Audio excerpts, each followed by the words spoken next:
We're talking markets with Tommy Grisafi from ATI Pro Media Advanced Trading. I'm Don Wick with the Red River Farm Network. Tommy, as always, we appreciate the chance to connect once a week and talk about what's happening in the marketplace. And it really was kind of a dog this week, wasn't it? The grains really didn't bring us a lot of excitement, did it?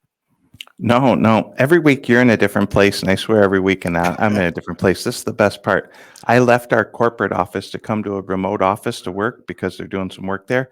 Now the power's out, so we better just cut to the facts and go through this.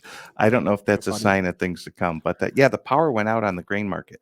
But on the optimistic side, the cattle market did well, and we just had cattle and feed come out a little bit ago, a little softer number. But the cattle market, the hog market, doing well. We barely have any hogs in North Dakota. We do have cattle. As far as the row crops, oh my, old crop corn. March options expired today. Folks watching this video will be released on Saturday. So on Friday, March options expired. First notice day for March futures is Tuesday, Don.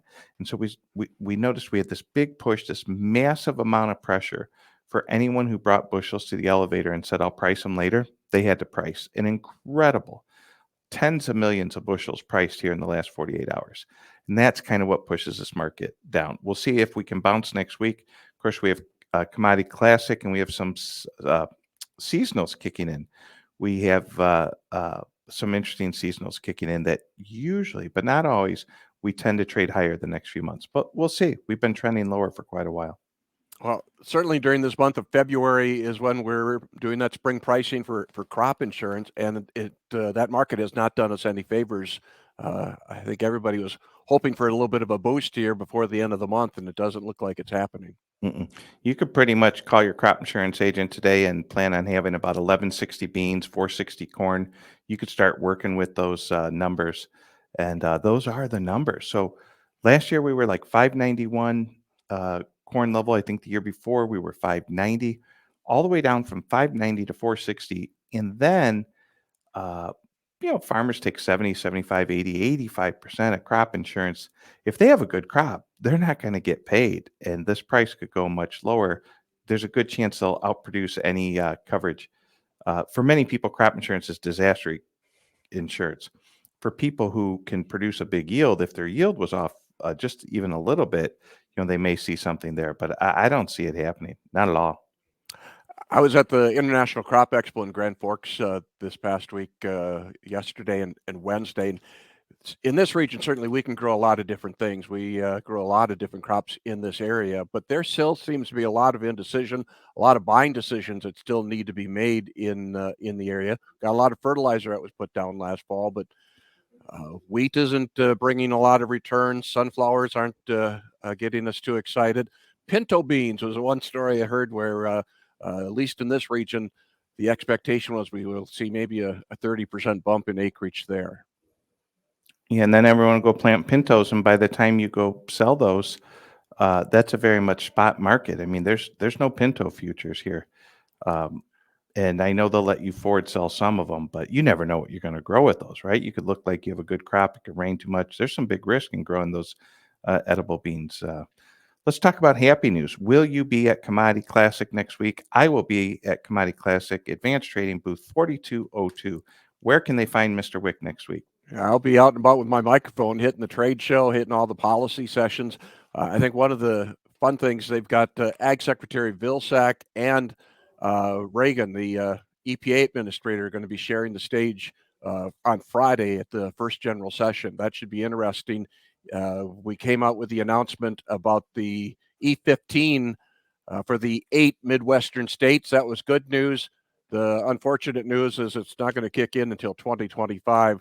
I think the corn groups and ethanol supporters are still pushing for an emergency waiver to get things done for this summer driving season. But I'll be curious what kind of take they get from the growers when they're on the stage.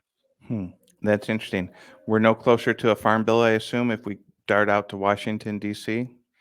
Congress not in session this week, but we're waiting for them to pass the appropriations bill. We are in very serious situation, possible government shutdown, because we have to have things done by Friday, March 1st. for one portion of the appropriations process, including USDA and a handful of other agencies, and March 8th for the balance of the government. That's when the continuing resolution will be running out. And there's some infighting going on between the very conservative Freedom Caucus in the Republican Party with the balance of the party. And the Freedom Caucus is saying maybe we want to do a 1-year extension. And they've also threw out a pretty long laundry list of things they want done before they pass the appropriations.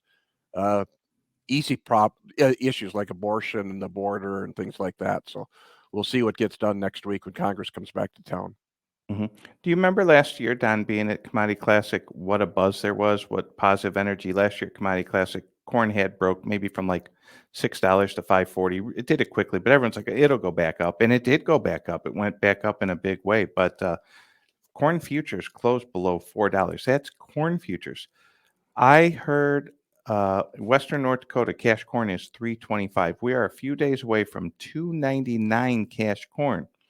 And we're a long ways from harvest. I mean, we're 5-6 months after harvest. People have harvested that corn. There's a huge cost in the storing it because money's worth so much that they didn't turn their physical bushel into cash. If they're borrowing money, money is 3 times of what it was. So not only is it bad that the corn market went down, but the cost of money is still extremely high relative to this cost of production of this crop. I got a feeling it's not going to be as many smiley faces and high fives as it has been the last few years. I'm sure you're right. Is there much corn? Is there much crop still in the country? A ton of old crop corn.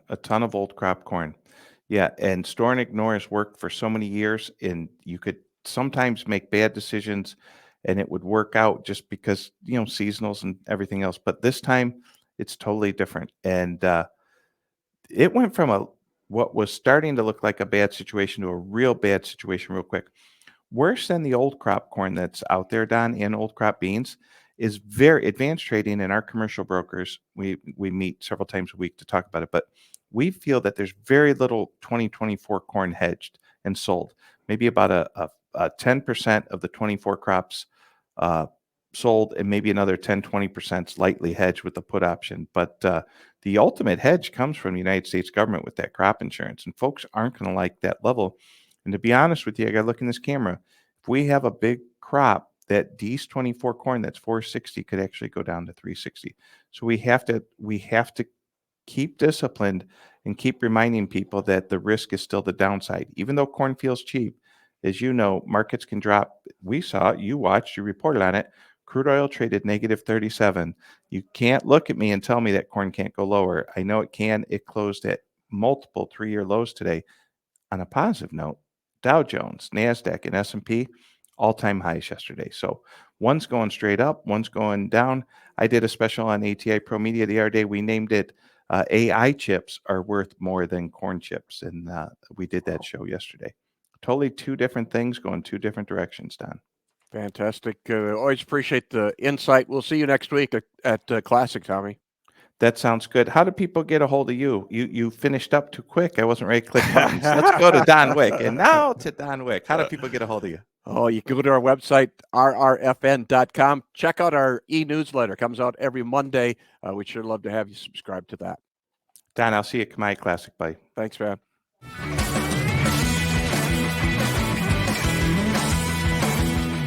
Thanks for joining us. We're here every day, 9 a.m. Central. Don't forget to like and subscribe.